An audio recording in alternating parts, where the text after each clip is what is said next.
Agora, sem enrolação, vamos ao trecho em que o ministro Cristiano Zanin acaba revelando que a sentença já estava pronta. Peço que prestem atenção. Ele não estava apenas falando e se confundiu. Ele estava lendo algo que já estava escrito. Ou seja, a decisão de tornar Bolsonaro e os generais réus já estava determinada. A turma, por unanimidade, resolveu questão de ordem suscitada pelo Dr. Celso Sanches Vilardi, advogado do denunciado Jair Messias Bolsonaro, no sentido de indeferir que o colaborador Mauro César Cid se manifeste antes dos demais réus. Se manifeste antes dos demais réus. Denunciados, desculpa. Neste momento processual. Calma que ainda tem mais. Além do ministro Zanin, Flávio Dino e Moraes também se queimaram nesse verdadeiro teatro que foi o julgamento de hoje. Vou começar por Moraes, que abandonou qualquer conduta ética esperada de um ministro do Supremo e relator do caso para transformar o julgamento em um palanque político. Em sua fala, tentou rebater a narrativa da mídia e da internet, afirmando que não está condenando velhinhas com Bíblia na mão e que dos condenados até agora, apenas 43 eram idosos. Ele diz isso como se prender 43 idosos fosse algo perfeitamente aceitável. Ele ainda aproveitou para mandar um claro recado ao Eduardo Bolsonaro, dizendo que milícias digitais, tanto nacionais quanto estrangeiras, não vão intimidá-lo. Eu aproveito aqui, presidente, para desfazer uma narrativa totalmente inverídica. Até um dos nobres advogados disse uma questão de terraplanismo. Aqui seria muito semelhante, se criou uma narrativa, assim como a Terra seria plana, o Supremo Tribunal Federal estaria condenando, abre aspas, velhinhas com a Bíblia na mão, fecha aspas, que estariam passeando num domingo ensolarado pelo Supremo Tribunal Federal, pelo Congresso Nacional e pelo Palácio do Planalto. Nada mais mentiroso do que isso, seja porque ninguém lá estava passeando, e as imagens demonstram isso, seja pelas condenações que eu peço para colocar para facilitar. Nós tivemos já 1.029 condenações, 7 absolvições e ainda há 439 ações penais em andamento. Condenados a apenas de 17 anos, 43 dos 497 condenados. Das 497 condenações, só 43 têm mais de 60 anos. E, na verdade, se nós pegarmos mais de 70 anos, foram imagens utilizadas, são 7 condenações.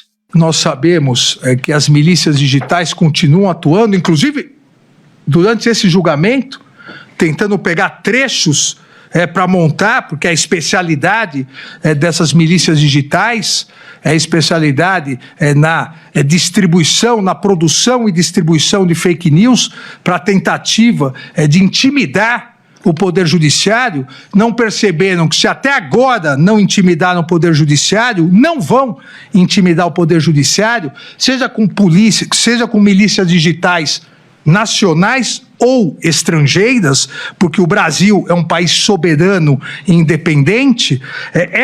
Para evitar exatamente essas milícias digitais, liberei a íntegra dos vídeos, que está pública, as defesas têm total acesso. Outro que passou vergonha foi o ministro comunista Flávio Dino. Ele interrompe o advogado do Anderson Torres para perguntar sobre a minuta do golpe. Aqui ele demonstra que não sabia que essa minuta já estava na internet antes de ser encontrada no celular do Anderson. Isso, na prática, já mostra que ele não faz nem ideia do que está julgando, mas nesse caso pouco importa. Afinal, a sentença, como demonstrou Zanin, já está definida. Justo e digno, e é por isso que nós pedimos a rejeição da denúncia em relação a Anderson Torres. Muito obrigado. Presidente, com a sua aquiescência, gostaria só de tirar uma dúvida. Pois não, ministro Flávio Dino. O senhor aludiu a uma data, dia 12 de dezembro, e certamente por limitação orgânica minha, eu não captei o que aconteceu no dia 12 de dezembro, que o senhor mencionou. 12 de dezembro foi inserida aquela minuta, a idêntica minuta encontrada na casa do Anderson Torres, ela circulava pela internet, com a data de inserção em dezembro de 21. Inserção onde? 22, na internet.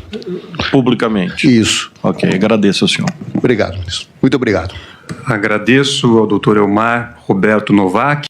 agora vejam a conclusão do advogado do presidente Bolsonaro, Celso Vilardi.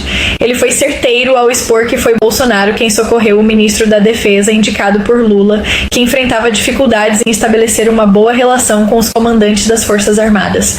Além disso, destacou que foi Bolsonaro quem conduziu a transição de governo de maneira ordeira e pacífica, o que por si só já desmonta toda essa narrativa de que ele estaria planejando tomar o poder.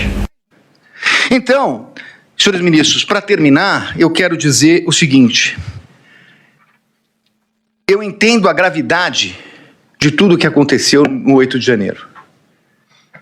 Mas não é possível que se queira imputar a responsabilidade ao presidente da República o colocando como líder de uma organização criminosa quando ele não participou dessa questão do 8 de janeiro. Pelo contrário, ele a repudiou. E mais do que isso, ministros, nesse tempo que não é possível discutir a questão aprofundada de provas, é importante dizer, senhor presidente, que enquanto a Polícia Federal fala possivelmente, enquanto a denúncia traz conjecturas, como a impressão de um documento no Palácio que teria tido conhecimento dele, o fato concreto é que o acusado de liderar uma organização criminosa para dar golpes socorreu o ministro da Defesa, nomeado pelo presidente Lula, porque o comando militar não o atendia. Foi o presidente que determinou a transição. Foi o presidente que determinou que eles atendessem o ministro da Defesa que assumiu em 1º de janeiro. Portanto, encerrando, ministro, não é possível que se queira dizer que é compatível com uma tentativa de golpe com o uso do comando militar quando o presidente da República autoriza a transmissão do poderio limitar no começo de dezembro. No começo de dezembro, antes da data do dia 15, antes da data do dia 11. E, portanto, senhores ministros, eu ratifico as nulidades que foram colocadas na minha peça, apreciada por Vossa Excelência, e peço a rejeição da denúncia e agradeço pela atenção. Muito obrigado, senhor presidente. Eles alegaram que a defesa teve acesso a todo o material que a PGR utilizou como prova. No entanto, a PGR apreendeu uma quantidade imensa de documentos e, como bem destacou o advogado, selecionou apenas o que considerou conveniente para apresentar no caso. Agora eu pergunto, e o restante desse material? E se nele houvessem provas importantes para a defesa? Será que só vale liberar o que interessa à acusação? O que vocês acham, pessoal? Será que restará algum pingo de respeito da população pelo nosso Supremo após o fim desse julgamento? Comentem aí que responderei o máximo de comentários que eu conseguir.